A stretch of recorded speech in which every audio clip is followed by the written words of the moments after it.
Hello students, class 12 physics के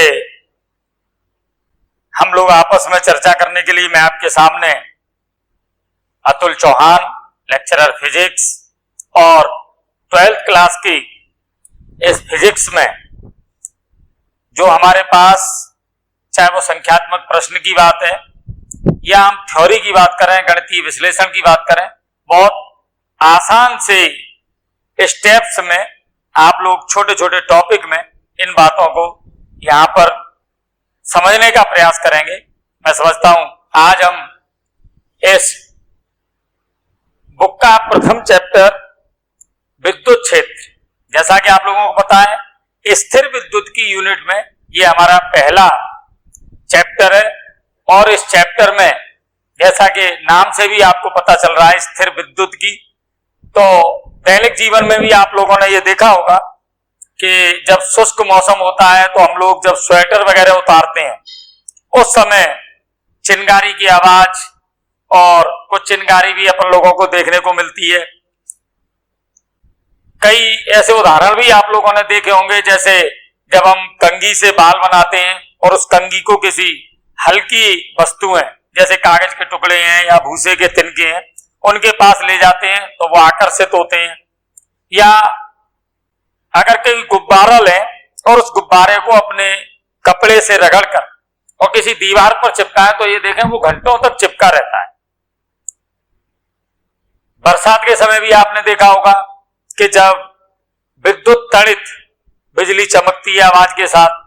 कई ऐसे उदाहरण हैं जहां आपने ये देखा कि चाहे वो कांच की छड़ को हम रेशम के कपड़े से रगड़ें, कई ऐसे उदाहरण हैं। सब में एक बात कॉमन है कि ये सभी उदाहरण कहां से उत्पन्न हुए, ये सभी प्रक्रम क्यों हुए। तो इनमें सब में आप ये देखेंगे कि जो स्थिर आवेश है उनके मध्य में जो ये बल लगते हैं उनके कारण ये सभी प्रक्रियाएं होती हैं। तो निश्चित रूप से इस चैप्टर में हम विद्युत आवेश की बात, विद्युत आवेश के गुणधर्म, विद्युत क्षेत्र और विद्युत क्षेत्र के बाद विद्युत क्षेत्र रेखाएं, विद्युत द्विध्रुव, ये संकल्पनाओं का विस्तृत अध्ययन करेंगे इस चैप्टर के अंतर्गत। तो मैं समझता हूं कि सबसे पहले न केवल आप स्थिर विद्युत की में सैद्धांतिक बात करें, आप प्रैक्टिकली भी कई चीजें ऐसे देखेंगे, जैसे फोटोस्टेट मशीन, जैसे भूकंप लेखी सीस्मोग्राफ। मतलब प्रैक्टिकली भी हमारे पास कई ऐसी चीजें जो स्थिर विद्युत की से संबंधित है। तो हम स्टार्ट करते हैं हमारा विद्युत क्षेत्र में आज का पहला टॉपिक विद्युत आवेश। और जैसा कि आप लोगों को विभिन्न प्रयोगों के आधार पर जो बातें निकली विद्युत आवेश के नामकरण की या इनके प्रकारों की, तो थोड़ा सा आपको इसके इतिहास के बारे में जानकारी होनी चाहिए, क्योंकि प्रतियोगी परीक्षाओं में या हमारे बोर्ड के एग्जाम्स में भी ऐसे छोटे छोटे प्रश्न बनते हैं। तो इस विद्युत आवेश के लिए ईसा से लगभग 600 साल पहले ग्रीस देश में मिलेटस का एक वैज्ञानिक थे, उनका नाम था थेल्स। इन थेल्स ने एक प्रयोग में ये देखा कि एम्बर को उन्होंने घर्षण कराया कोई रेशेदार पदार्थ है, जैसे मान लो ऊन से। जब एम्बर को उन्होंने ऊन से रगड़ा, घर्षण कराया, तो उन्होंने ये देखा कि ये एम्बर बहुत हल्की हल्की वस्तुओं को आकर्षित कर रहा है। जब ये आकर्षित कर रहा है, इस एम्बर को हमारे ग्रीक भाषा में, चूंकि ये ग्रीस देश की बात थी, तो इसे हम कहते हैं ग्रीक भाषा में इलेक्ट्रॉन। क्लियर है? इलेक्ट्रॉन से उत्पन्न हो गया इलेक्ट्रिसिटी। तो ये जो नामकरण की बात है, इस नामकरण में आप ये देखें, इस प्रयोग के आधार पर जब एम्बर को ऊन से रगड़ा गया तब ये जो गुण निश्चित रूप से जो लक्षण उत्पन्न हुआ, उस लक्षण का नाम विद्युत आवेश तक पहुंचने के लिए, विद्युत की तक पहुंचने के लिए केवल एम्बर को इलेक्ट्रॉन कहा गया, इलेक्ट्रॉन से इलेक्ट्रिसिटी। बिल्कुल यही प्रयोग आप देखें कई युगलों के मध्य में भी होता है। इस प्रयोग के बाद आप देखें अगर मैं कांच की छड़ को रेशम के कपड़े से घर्षण कराऊं, या फिर एवोनाइट की छड़ को बिल्ली की खाल से घर्षण कराऊं, तो आप ये देखें बिल्कुल यही प्रेक्षण जो हेल्स ने देखे थे हमें भी देखने को मिलेंगे। ये मैंने कई युगल यहां पर लिखे हैं। तो ये जो हम कई प्रकार के जो हमने यहाँ उदाहरण लिए हैं, इन उदाहरणों में एक चीज कॉमन है, आप समझ गए होंगे। तीनों में हमने क्या कराया है? घर्षण। और घर्षण के कारण जो विद्युत उत्पन्न हो रही है उसका नाम रख दिया गया घर्षण विद्युत। इसका अर्थ ये हुआ कि जो हमारे पास ये तीन उदाहरण थे या इनके अलावा भी कई उदाहरण है, उनमें जो विद्युत उत्पन्न हो रही है उसे हम कह रहे हैं घर्षण विद्युत। तो आपको ये लग रहा होगा क्या ये विद्युत आवेश केवल घर्षण से उत्पन्न होता है? नहीं, इसकी अन्य भी विधियां हैं जो हम इस चैप्टर में आगे चलकर देखेंगे कि घर्षण के द्वारा आवेशन के अलावा भी अन्य कई आवेशन की विधियां हैं। तो निश्चित रूप से आप ये देखें कि जब ये प्रयोग किए गए तो जो वस्तु हमें प्राप्त हुई इन पदार्थों से, तो वो से हमने कहा गया कि ये विद्युतमय हो गई है, या मैं ये कहूं ये आवेशित हो गई। तो ये आवेशित वस्तु और जो पहले घर्षण से पहले थी, मैं कह रहा हूं ये सामान्य पदार्थ या सामान्य वस्तु, इन दोनों के बीच में जो मोटा सा अंतर है, जिस लक्षण का अंतर है, जिस गुण का अंतर है, इस लक्षण या गुण को ही हमने कह दिया विद्युत आवेश। इसका अर्थ बिल्कुल आप स्पष्ट होंगे कि जो सामान्य वस्तु है, सामान्य पदार्थ है, और इस घर्षण के बाद जो वस्तु हमें प्राप्त हुई है जिसे हम आवेशित वस्तु कह रहे हैं या विद्युतमय कह रहे हैं, इस विद्युतमय वस्तु में या आवेशित वस्तु में जो सामान्य वस्तु से अलग लक्षण है या अलग जो गुण है, उसी का नाम हमने रखा विद्युत आवेश। अब आप ये कहेंगे कि विद्युत आवेश की कोई एक निश्चित परिभाषा क्या है? तो आप ये देखें कि विद्युत आवेश की कोई हम सहज परिभाषा नहीं दे सकते कि हम ये कहें कि आवेश कोई ऐसी वस्तु है या कोई ऐसा कारक है, पर हम इसके प्रभावों के आधार पर कोई एक परिभाषा बना सकते हैं। क्लियर है? क्या परिभाषा बनाएं विद्युत आवेश के कारण? तो आप ये देखें कि परिभाषा के लिए हमने प्रभाव की बात की है, तो हम ये कह सकते हैं कि जो विद्युत आवेश है वो किसी पदार्थ का वह गुण है जिसके कारण विद्युत और चुंबकीय क्षेत्र उत्पन्न होते हैं या ये इन्हें अनुभव करता है। क्लियर है कि ये जो विद्युत आवेश है किसी पदार्थ का वह गुण है, वह लक्षण है जिसके आधार पर, जिसके कारण दोनों क्षेत्र उत्पन्न हो रहे हैं या वो इनका अनुभव कर रहा है। तो ये एक सामान्य परिभाषा हम इस तरीके से दे सकते हैं कि विद्युत आवेश की परिभाषा क्या है। निश्चित रूप से ये जो बात हमने कही है, यहाँ पर अब प्रश्न ये आता है कि आवेश ठीक है विद्युत क्षेत्र उत्पन्न करेगा, चुंबकीय क्षेत्र उत्पन्न करेगा या उसे वो अनुभव करेगा, परंतु अगर हम कोई उदाहरण देना चाहें कि आवेश अब है कितने प्रकार के, तो इसके लिए अब हमें ये देखना पड़ेगा कि अगर मैं सामान्य रूप से आपसे ये प्रश्न करूं आवेश कितने प्रकार के होते हैं, तो आप लोग सीधा सीधा उत्तर दे देंगे 2 प्रकार के, प्लस और माइनस, धनावेश और ऋणावेश। पर इसके लिए कौन से ऐसे प्रयोग थे जहां से ये बात कही गई? तो इसके लिए अब हमें जो बात करनी है वो विद्युत आवेशों का प्रकार। क्लियर है? इसके लिए मैं सीधा सीधा आप लोगों के लिए कुछ 2-3 जो प्रयोग किए गए हैं उन प्रयोगों के आधार पर ये समझाने की बात करेंगे कि आवेश कितने प्रकार के। तो अब हमारे पास जो अगली बात है आवेशों के प्रकार। तो निश्चित रूप से इसके लिए मैं 2 प्रयोगों की बात कर रहा हूं। पहला प्रयोग जिसमें अभी मैंने जो आपको उदाहरण दिया था घर्षण विद्युत का, जिसमें हमने कांच की छड़ का घर्षण कराया था रेशम के कपड़े से। क्लियर है? और दूसरा हमने जो उदाहरण लिया था जिसमें हमने एवोनाइट की छड़ को घर्षण कराया था किससे? बिल्ली की खाल से। ठीक, ये दो प्रयोग की हम बात करते हैं। ये दोनों प्रयोग किए गए। पहला हमने एक कांच की छड़ ली है और इस कांच की छड़ का हम रगड़ रहे हैं किससे? रेशम के कपड़े से। दूसरे में हम एबोनाइट की छड़ ले रहे हैं और इस छड़ को हम रगड़ रहे हैं बिल्ली की खाल से। क्लियर है? सबसे पहले कांच की छड़ को हम रेशम के कपड़े से रगड़ते हैं और रगड़ने के बाद एक धागे से स्वतंत्रता पूर्वक इसे लटका देते हैं। ये घर्षण के बाद की स्थिति है। क्लियर है?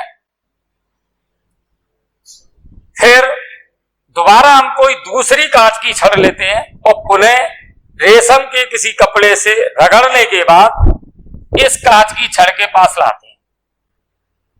निष्कर्ष आपके सामने ही होगा, आप समझ गए होंगे कि जब मैं दूसरी कांच की छड़ को रेशम के कपड़े से रगड़कर, दोनों अलग अलग चीजें, ये कांच की छड़ रेशम का कपड़ा, वो कांच की छड़ रेशम का कपड़ा, और जब हम इसके पास लाएंगे तो निश्चित रूप से ये छड़ दूर हटेगी, अर्थात इनमें प्रतिकर्षण होगा। बिल्कुल इसी प्रयोग को मैं यहां रिपीट करता हूं, रिपीट करने की आवश्यकता नहीं, आप समझ गए होंगे। एबोनाइट की छड़ को बिल्ली की खाल से घर्षण कराएं, उसे स्वतंत्रता पूर्वक लटका दें एबोनाइट की छड़ को, दोबारा एक और एबोनाइट की छड़ को यही प्रयोग करें, फिर एबोनाइट की छड़ के पास लाएं, क्या होगा? प्रतिकर्षण। तीसरा प्रयोग जिसमें जो हमने ये कांच की छड़ियां लटकाई थी घर्षण के बाद, अब एबोनाइट की छड़ को इसके घर्षण के बाद अगर इसके पास लाते हैं तब हो रहा है आकर्षण। मैंने आपके सामने 3 प्रयोग रखे हैं और तीनों प्रयोगों के आधार पर अब आप समझ गए हैं कब प्रतिकर्षण होता है, कब आकर्षण हुआ होगा, और उसके आधार पर अब हम बात कर सकते हैं आवेशों के प्रकार की। किस प्रकार? जब हमने एक कांच की छड़ को रेशम के कपड़े से घर्षण कराया, क्लियर है, फिर हमने दूसरी कांच की छड़ को रेशम के कपड़े से घर्षण कराया, दोनों जब यहां पर एक ही प्रकृति की चीजें हैं तो निश्चित रूप से यहां पर जो हम बात कर रहे हैं ये समान प्रकृति की बात हुई। दोनों एक ही वस्तु थी, दोनों एक ही प्रक्रिया से गुजारी गई, तो समान प्रकृति की जब बात हुई तब क्या हुआ था? प्रतिकर्षण। क्लियर है? दूसरी बात, जब हमने एबोनाइट की छड़ को यहां इसके पास लाए तब हुआ आकर्षण। तो हम पहले ये कह चुके हैं कि समान प्रकृति की वस्तुओं में क्या हुआ था? प्रतिकर्षण। तो आकर्षण होगा कब? निश्चित रूप से जब समान प्रकृति में प्रतिकर्षण, तो विपरीत प्रकृति की वस्तुओं में होगा आकर्षण।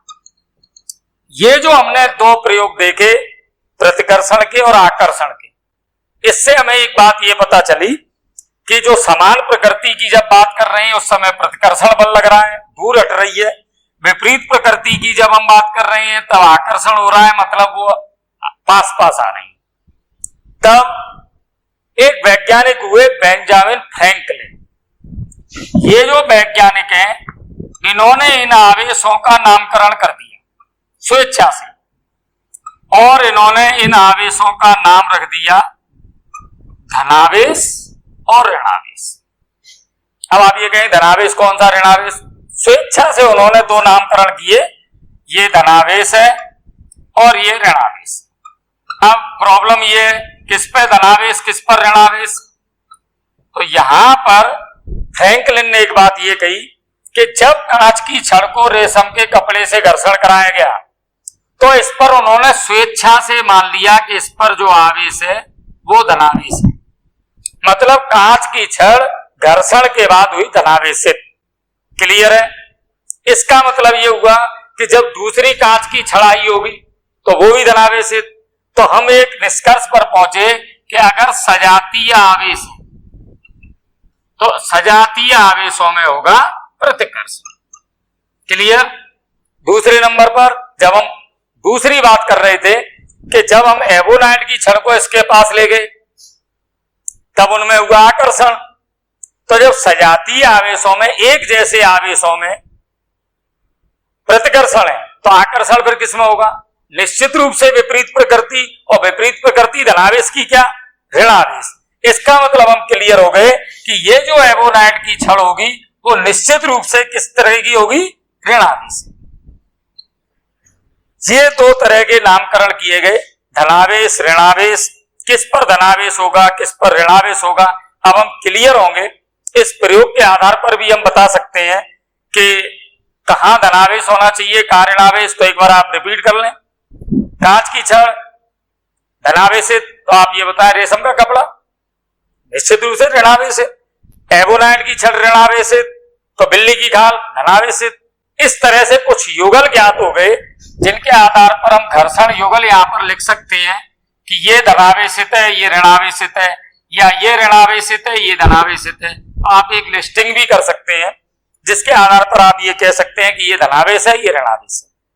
ये जब मैंने पूरी बात आप लोगों को पुरानी इतिहास की बताई, पुराने प्रयोगों की बताई, पर आधुनिक प्रयोग क्या कहते हैं आपने केमिस्ट्री में पढ़ा, फिजिक्स में भी पढ़ा है कि जो आधुनिक मत है उसके आधार पर हम ये कहते हैं कि जो परमाणु है, ये परमाणु दो चीजों से मिलकर बना है।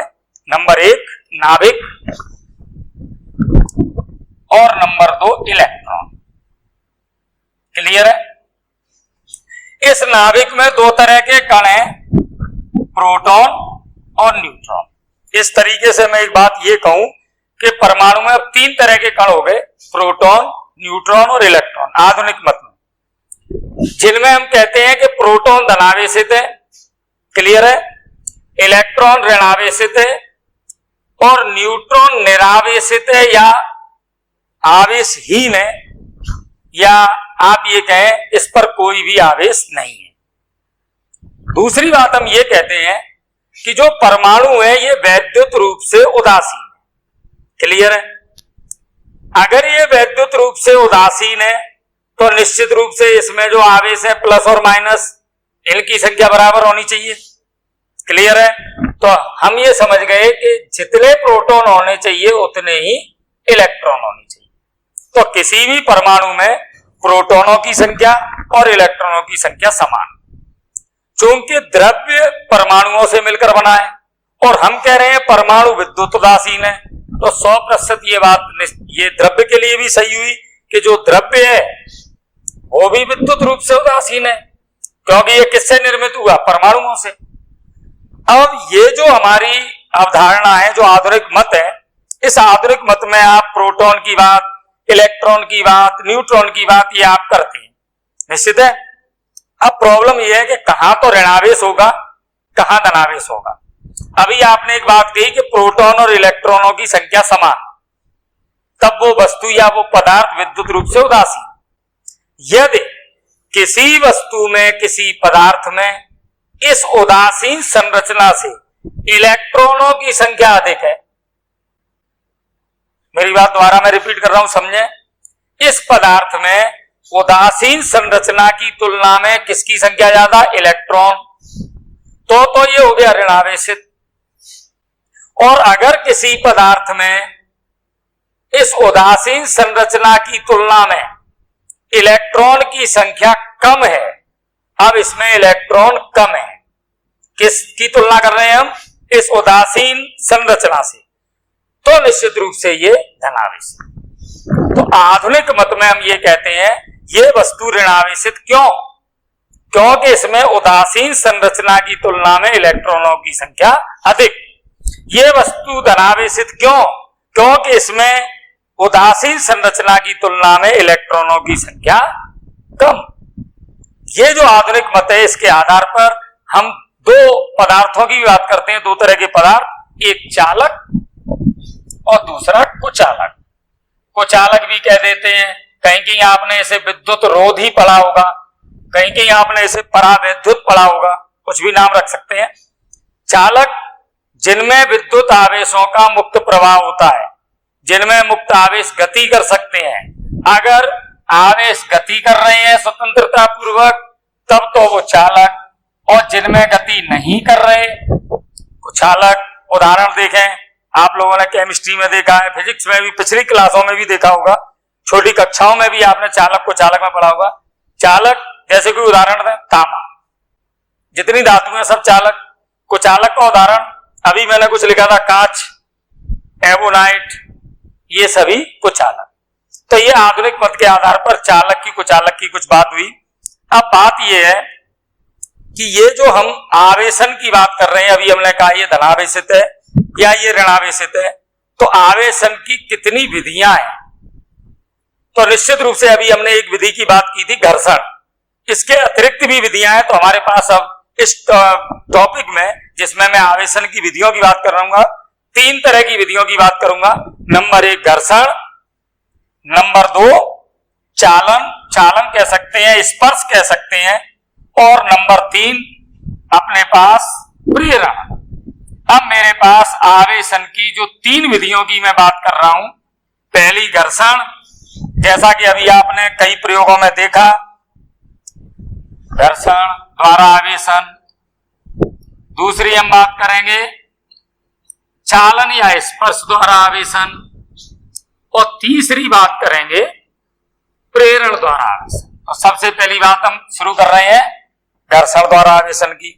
अभी जो प्रयोग हुए थे रिपीट करने की मुझे आवश्यकता नहीं है, आप समझ गए होंगे कौन कौन से प्रयोग थे। कांच की छड़, रेशम का कपड़ा, क्लियर है, एबोनाइट की छड़ और बिल्ली की खाल, क्लियर है। और भी कई ऐसे, मैंने युगल की बात कही थी, और भी हो सकते हैं, जैसे ऊनी कपड़ा लें, जैसा अभी हमने कहा था एम्बर को ऊनी से करें, या ऊनी कपड़ा लें और उसके साथ प्लास्टिक की छड़ ले लें। तो ये जितने भी मैंने युगल बताए हैं, इन युगलों में हमने ये देखा कि जब हम दोनों वस्तुओं को आपस में रगड़ते हैं तो वो वस्तुएं आवेशित हो जाती हैं। आवेशित में जो आधुनिक मत है उसके अनुसार हम बात करें, जैसे अभी हमने एक बात कही, ये कांच की छड़, और कांच की छड़ से हमने रेशम के कपड़े का घर्षण कराया। तो हमने अभी ये कहा था कि कांच की छड़ पर, कांच की छड़ धनावेशित होगी।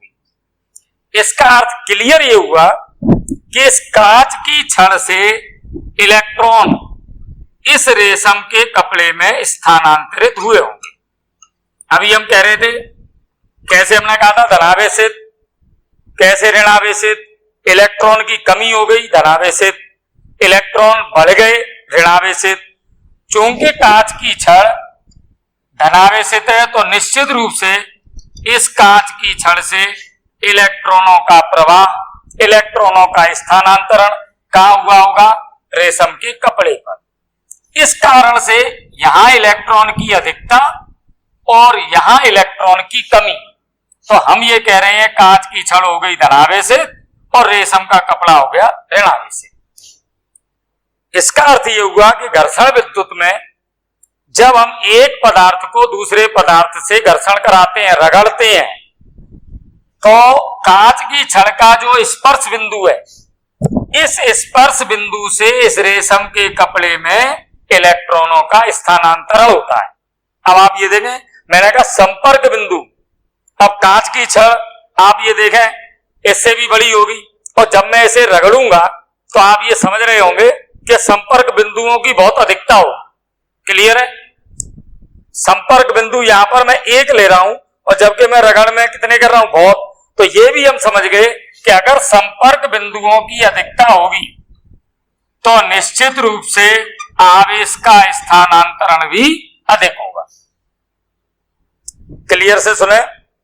पर यहां पर जब मैं बात करूं तो उसे आप भी समझें कि संपर्क बिंदु अधिक, आवेशों का स्थानांतरण अधिक, परंतु आप ये देखें व्यवहार रूप में हम देखेंगे कि आवेश बहुत ही अत्यल्प है। जब हम आवेश की बात करेंगे, मात्रक की बात करेंगे, तो आप ये देखेंगे इस स्थानांतरण में तो ये आवेश का जो स्थानांतरण हुआ घर्षण विद्युत में वो तो बहुत कम है। परंतु हम ये समझ गए होंगे घर्षण के द्वारा आवेशन में कि जब एक वस्तु को दूसरी वस्तु से रगड़ेंगे तो क्या होगा? एक वस्तु से इलेक्ट्रॉनों का स्थानांतरण दूसरी वस्तु में होगा, और जिससे वस्तु इलेक्ट्रॉन का स्थानांतरण हो रहा है, जहां से इलेक्ट्रॉन जा रहे हैं वो धनावेशित, और जहां इलेक्ट्रॉन अधिक मात्रा में पहुंच गए हैं वो ऋणावेशित। क्लियर है आपके पास? अब इस प्रयोग को थोड़ा सा बदलता हूं। इस कांच की छड़ की जगह मैंने ले ली तांबे की छड़। तांबे की छड़ जो आप यहां पर ले रहे हैं, अब इस प्रयोग को अगर दोहराया जाए तो हम अपने हाथ में तांबे की छड़ पकड़ें और इसे रेशम के कपड़े से घर्षण कराएं तो निश्चित रूप से इस स्थिति में ये तांबे की छड़ आवेशित नहीं हो। कारण कि ये जो हमारा इलेक्ट्रॉनों का स्थानांतरण हो रहा है, अब वो आवेश हमारे शरीर से होता हुआ पृथ्वी में चला जाएगा। इसका अर्थ ये हुआ कि अगर मैं इस तांबे की छड़ को और इस पर मैं एक कुचालक लकड़ी का यहां पर मैं एक हत्था लगा देता हूं और अब मैं इसे पकड़कर तांबे की छड़ को पुनः ये प्रक्रिया दोहराता हूं। ये मैंने कुचालक लगाया है, कोई भी लकड़ी का, प्लास्टिक का, कुछ भी मान लें, और ये तांबे की छड़ है। अब अगर मैं इस प्रक्रिया को दोहराता हूं तो निश्चित रूप से अब ये तांबे की छड़ या वो कपड़ा जिससे हम घर्षण करा रहे हैं आवेशित होगा। ये जो बात हम कर रहे हैं ये भूसंपर्कण की, अर्थिंग की, तो निश्चित रूप से आप समझ रहे होंगे कि हमने दैनिक जीवन में भी जो आप देखें कई ऐसे विद्युत उपकरण हैं या जो हमारी वायरिंग है उसमें सुरक्षा की दृष्टि से आप ये देखें जो 3 तार आते हैं जिसे हम कहते हैं एक बेस है, एक न्यूट्रल है और एक अर्थ है। या हम कोई भी विद्युत उपकरण की बात करें, प्रेस की बात करें, फ्रिज की बात करें, तो वहां पर भी हम ये बात करते हैं कि वो आवेश हमारे शरीर से होता हुआ कहां चला जाए, पृथ्वी। तो निश्चित रूप से ये घर्षण के द्वारा जो आवेशन की बात है, सेकंड विधि अभी हमने बात की थी और वो थी चालन। चालन या स्पर्श एक ही बात है, तो सेकंड नंबर पर मैं कौन सी विधि के द्वारा आवेशन की बात कर रहा हूं, चालन या स्पर्श। अब आप समझ गए होंगे, नाम से ही आपको पता चल रहा है चालन या स्पर्श। इसका अर्थ ये हुआ कि हम किसी आवेशित वस्तु को दूसरी किसी वस्तु से अगर हम स्पर्श कराते हैं, आवेशन कराते हैं, तो निश्चित रूप से उस आवेश का क्या होगा, स्थानांतरण, और जो उदासीन वस्तु है वो आवेशित हो जाएगी। इसमें आप लोग 2-3 बातें ध्यान रखेंगे कि हमने क्या किया, कोई आवेशित वस्तु है और इस आवेशित वस्तु से मैंने ये जो दूसरी वस्तु है जिसे मैं निरावेशित मान सकता हूं या आवेशित भी मान सकता हूं, ये मैंने एक उदासीन वस्तु ली है या निरावेशित ली है और इसे हम इससे स्पर्श कराते, तो निश्चित रूप से ये जो आवेश है इस आवेश का कुछ भाग इस पर स्थानांतरित होगा।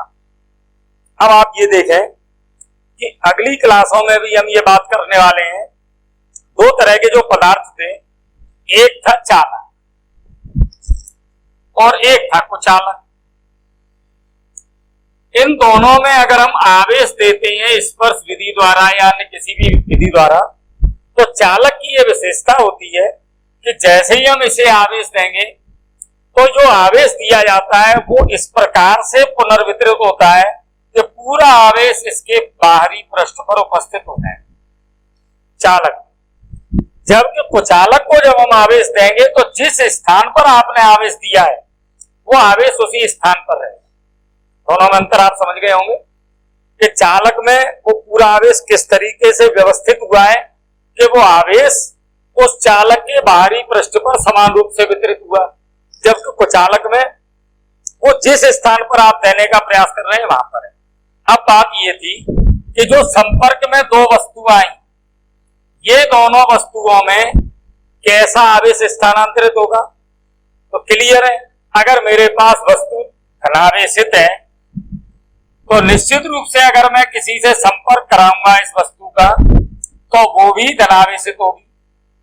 तो एक बात क्लियर ये हुई कि संपर्क द्वारा या चालन द्वारा जो आवेशन की प्रक्रिया होगी, मैं उसमें जो निरावेशित वस्तु है या जिसे हम आवेश देना चाहते हैं उस पर किस प्रकृति का आवेश जाएगा, समान प्रकृति का।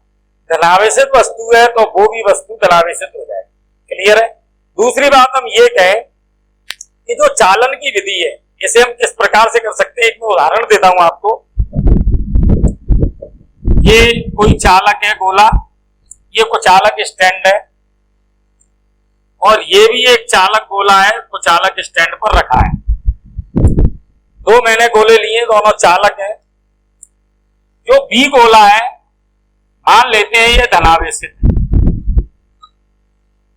अब अगर मैं इस निरावेशित चालक गोले को इस चालक गोले के पास लाता हूं, यहां मैंने ये कहा क्या बताया, ये कुचालक स्टैंड है। आप समझ गए होंगे कुचालक क्यों लिए, आवेश की बात अभी थी कि वो स्थानांतरित नहीं होगा, जहां देते हैं वही रहता है, जैसे अभी हमने अर्थिंग की बात की।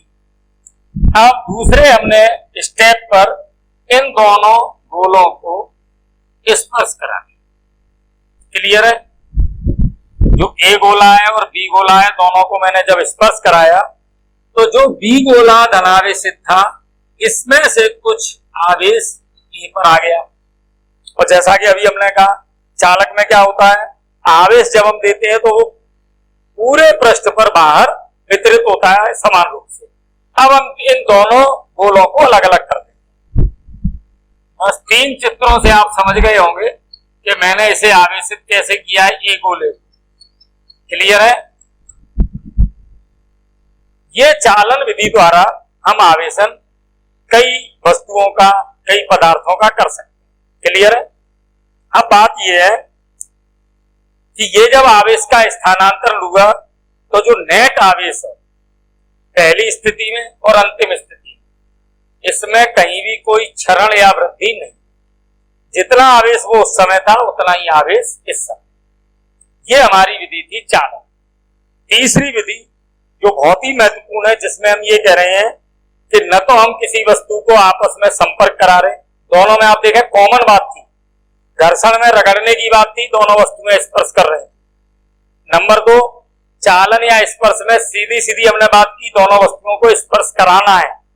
अब तीसरी विधि ऐसी है जिसमें हमें उस वस्तु को स्पर्श नहीं कराना, वो विधि हमारे पास है। तो हम प्रेरण द्वारा आवेशन की बात कर सकते हैं, और प्रेरण द्वारा आवेशन में मैं आपको एक प्रयोग दिखाता हूं। उस प्रयोग को यहाँ बोर्ड पर जब व्यक्त करूंगा आप स्टेप से समझ जाए क्या चीज हुई। आप प्रेरण में ये बात तो समझ गए हैं कि अब हमें क्या करना है, जो वस्तु है हमें जिसे आवेशित करना है, जो हमारे पास आवेशित वस्तु है, अब दोनों का संपर्क नहीं कराना। चालन में संपर्क हुआ था, घर्षण में भी संपर्क हुआ था, इस विधि में हमें संपर्क नहीं करा। इसके लिए आप एक प्रयोग देखें, हमारे पास ये फिर 2 गोले, और इस गोले को हमें आवेशित करना है तो निश्चित रूप से ये मैंने दोनों गोले एक दूसरे से स्पर्श कराते हुए लिए हैं, ए और पहली स्टेप आप देखें 2 चालक गोले हैं, तो चालक स्टैंड पर रखे हैं और दोनों निरावेशित। सेकंड स्टेप, पहला स्टेप आप समझ गए हैं। अब मैं इसके पास एक कांच की छड़ या कोई भी छड़ जो धनावेशित है, इसे मैं इसके पास लाता हूं। सेकंड स्टेप देखें क्या होगा, आप समझ गए होंगे। इस धनावेश के आकर्षण के कारण ये जो हमारा बी चालक है इसके दाईं ओर, आप समझ रहे हैं, इस साइड से ये इलेक्ट्रॉन यहां पर आकर्षित हो। यहां से जब ये इलेक्ट्रॉन आकर्षित होंगे तो इस साइड में इलेक्ट्रॉन आना शुरू हो। क्लियर है। यहां से इलेक्ट्रॉन की कमी हुई है तो निश्चित रूप से यहां पर धनावेश की अधिकता हो गई। अब 2 स्थितियां चल रही हैं। इस आकर्षण के कारण, इसकी क्रिया के कारण यहां से इलेक्ट्रॉनों का आना, और यहां पर जब इलेक्ट्रॉन आ गए तो इन इलेक्ट्रॉनों के द्वारा अन्य इलेक्ट्रॉनों को प्रतिकर्षित करना। 2 क्रिया हुई। इलेक्ट्रॉन इसके आकर्षण के कारण आ रहे हैं एक ही साइड में, और ये इलेक्ट्रॉनों के प्रतिकर्षण के कारण अन्य इलेक्ट्रॉन नहीं आ पा रहे। एक स्थिति ऐसी आएगी जब ये प्रक्रिया रुक जाएगी, इस साइड से इलेक्ट्रॉनों का आना यहाँ पर बंद हो जाएगा। ये मैंने सेकंड स्टेप लिखा है। यहाँ पर आप क्लियर हो गए होंगे कि जो ए है इसका बाईं ओर का सिरा ऋणावेशित हो गया है, और बी का हमारा दाईं ओर का सिरा धनावेशित। तीसरा स्टेप केवल मैं बोल रहा हूं, इसे बनाऊंगा नहीं। अगर इस चालक छड़ को मैं यहां से हटाता हूं, समझ गए होंगे आप, जैसे ही मैं यहां से इसे हटाता हूं ये वापस मूल स्थिति में आ जाएगा, मतलब ये आवेश एक दूसरे को संतुलित कर देंगे, कैंसिल हो जाएंगे और हम पहले वाले स्टेप पर पहुंच जाएंगे। क्लियर है? ठीक। तीसरा स्टेप अब हम कर रहे हैं, उसे हटा रहे हैं कि चालक छड़ को हम वहीं रखते हैं। अब हमने क्या किया, इस चालक छड़ को वहीं रखते हैं और ये जो दोनों गोले हैं हमारे, इन दोनों गोलों को थोड़ा सा दूर दूर करते हैं, बहुत कम। अगले स्टेप पर मैंने ये दोनों जो गोले हैं ए और बी, इसको मैंने थोड़ा सा अलग कर दिया। क्लियर है? ये ए गोला है, ये बी गोला है, इस साइड में ये ऋणावेश है, यहां पर ये धनावेश है और ये हमारे पास एक आवेशित छड़ है जो धनावेशित हमने ली है। अगले स्टेप पर हमने क्या किया है, इन दोनों गोलों को थोड़ा सा पृथक कर दिया है, ए और बी को, और हमने आवेशित छड़ वहीं की वहीं रखी है। इसका मतलब यह है कि ये आवेश आकर्षण के कारण उसी स्थान पर रहेगा।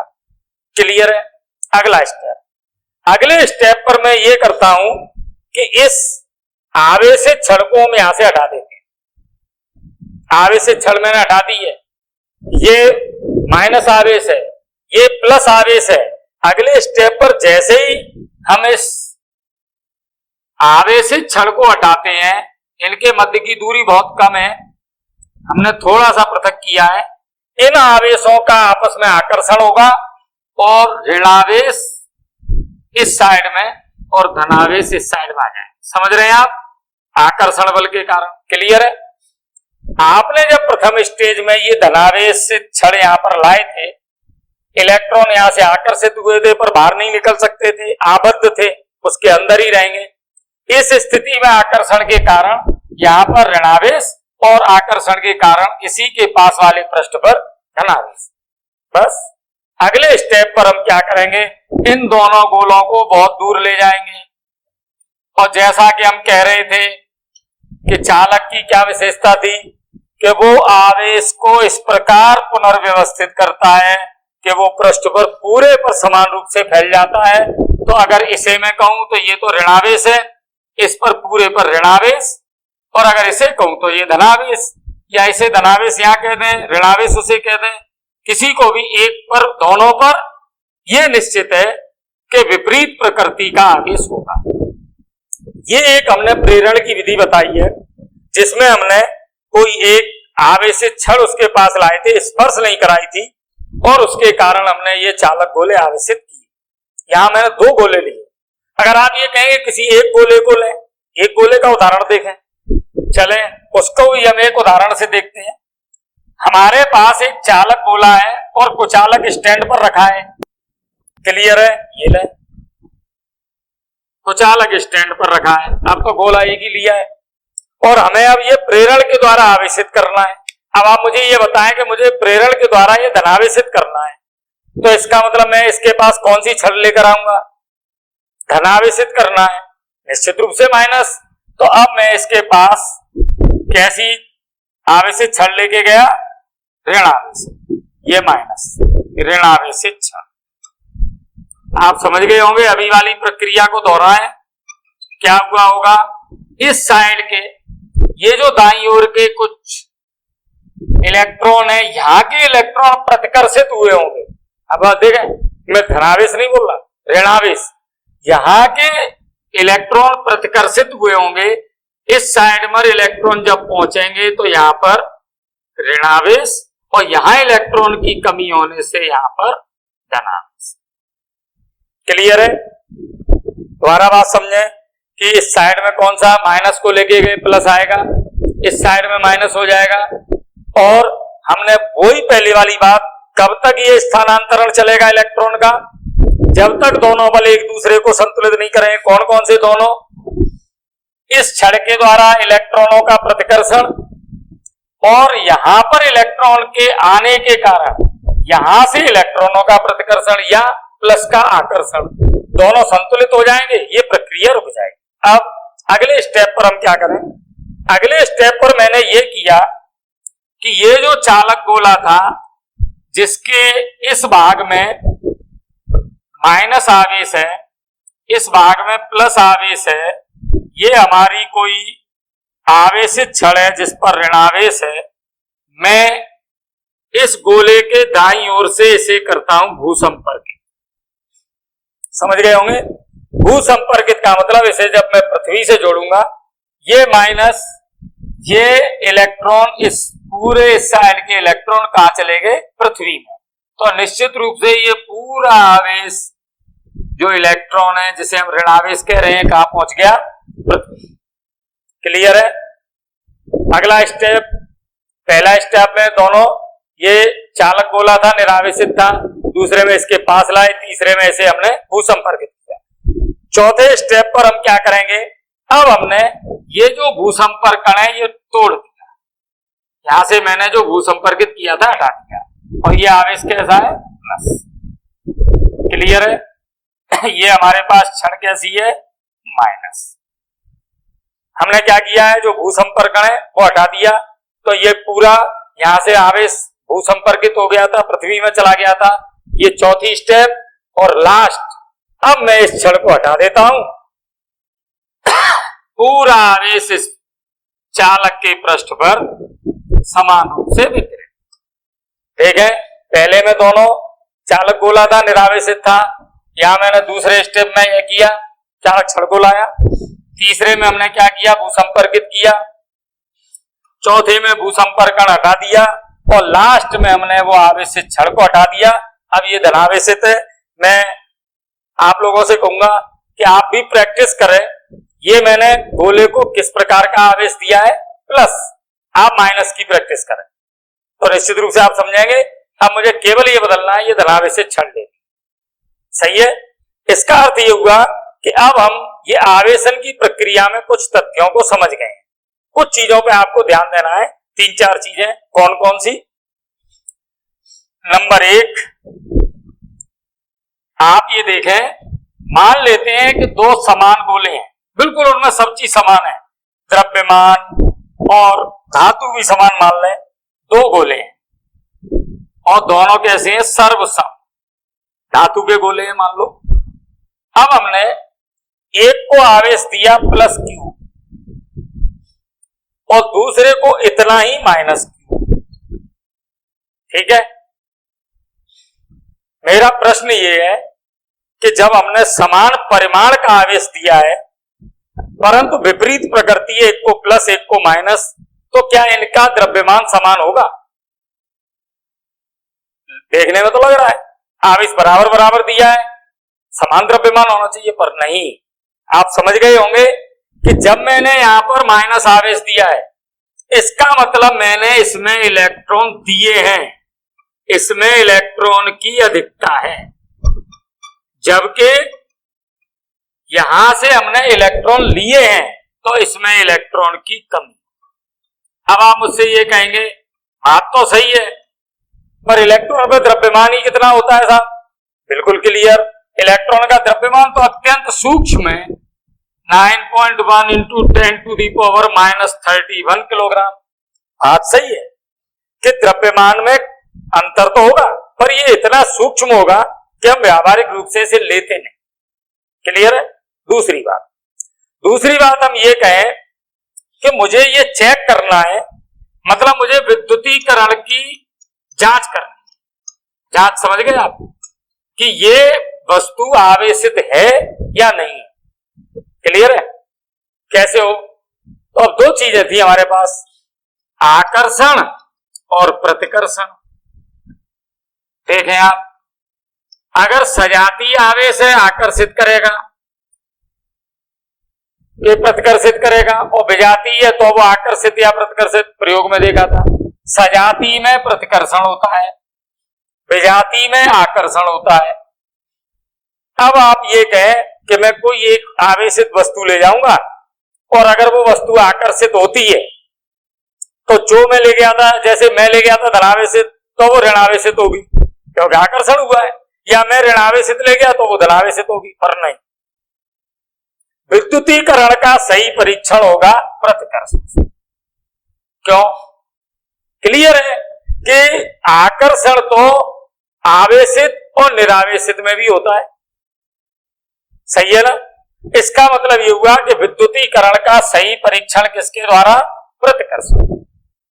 तीसरी बात हम ये कहते हैं कि अगर मुझे आवेश का संसूचन करना है या आवेश का मान ज्ञात करना है तो हमारे पास कई उपकरण हैं। इस चैप्टर में भी हम बात करेंगे स्वर्णपत्र विद्युतदर्शी है, या हमारे पास वोल्टामीटर है।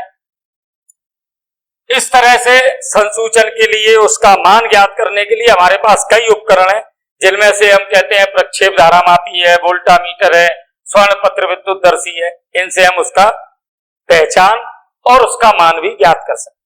और लास्ट बात मैं ये कहूं कि वस्तु धनावेशित कैसे होती है, तो आपने ये पढ़ा होगा प्रयोग में कि जब हम एक्स किरणों को, और एक्स किरणें भी कौन सी, क्योंकि मुझे तरंग दैर्घ्य की परास बतानी पड़ेगी। जो एक्स किरणें हैं जिनकी परास कितनी है, लगभग 0.1 एंगस्ट्रॉम, और 0.1 एंगस्ट्रॉम से लगभग 10 एंगस्ट्रॉम। इस परास की अगर एक्स किरणें हम धातु पर डालते हैं तो उससे इलेक्ट्रॉन का उत्सर्जन होगा, और इलेक्ट्रॉन उत्सर्जन का मतलब आप समझ गए, इलेक्ट्रॉन का बाहर निकलना, वो वस्तु, वो जो धातु है वो धनावेशित होगी। तो इस तरीके से ये जो बातें हमने बात की हैं, चाहे तो हम आवेश की बात करें, अगर बराबर आवेश है तो भी द्रव्यमान में अंतर है। ये विद्युतीकरण का सही परीक्षण प्रतिकर्षण से होगा, संसूचन या मान इससे ज्ञात होगा, एक्स किरणों से भी हम आवेशित करते हैं। तो निश्चित रूप से आवेशन की प्रक्रिया, जिसमें बहुत छोटी छोटी बातें थी, चूंकि इस चैप्टर का प्रारंभिक जो हमारा परिचय था, जिसमें हमने विद्युत क्षेत्र में विद्युत आवेश की बात की, किसी वस्तु को किस तरह से हम आवेशित कर सकते हैं, और आवेशन में भी आप ये देखें कि हम स्पर्श भी करा रहे हैं और दूसरे में भी स्पर्श करा रहे हैं, पर दोनों में अंतर है। एक में हम घर्षण की बात कर रहे हैं, हम एक में केवल चालन या स्पर्श की बात कर रहे हैं, और तीसरी विधि में हम स्पर्श भी नहीं करा रहे, प्रेरण की बात कर रहे हैं। तो आवेश कितने प्रकार के हैं, आवेश का किस प्रकार से हम व्याख्या की गई, कितने प्रकार के होंगे, फ्रैंकलिन ने क्या बात की, आधुनिक मत क्या कह रहा है। तो मैं समझता हूं ये छोटे छोटे टॉपिक आप लोग अच्छी तरह से समझ रहे होंगे। अगले